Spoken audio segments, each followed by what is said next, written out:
नमस्कार मैत्रिणींनो, इथे बीट आणलेलं आहे. आता बीटाची साल काढून घेतलेली आहे. आपल्याला बीटाची जेली बनवायची आहे.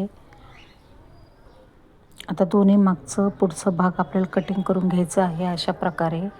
आता आपण किसून लगेच ज्यूस काढून घेणार आहोत. बघा, किस केलेला आहे. आता ज्यूस काढून घेऊया मिक्सरच्या भांड्यामध्ये. आता एक चाळणी ठेवली, खाली भांडं ठेवलेलं आहे.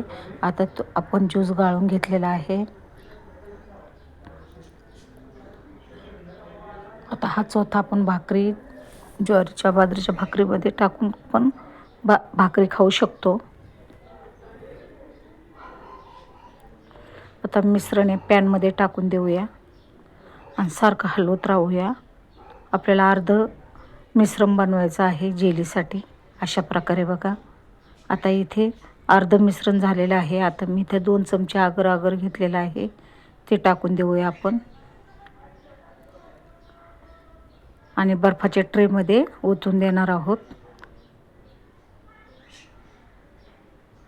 बर्फाच्या ट्रेमध्ये टाकून बघा, अर्ध्या तासाच्या नंतर अशी जेली तयार झालेली आहे. लहान मुलांना खूप आवडेल चॉकलेट म्हणून, आणि मोठेही आवडीने खातील. आवडल्यास लाईक, शेअर, सबस्क्राईब करा. व्हिडिओ बघत राहा.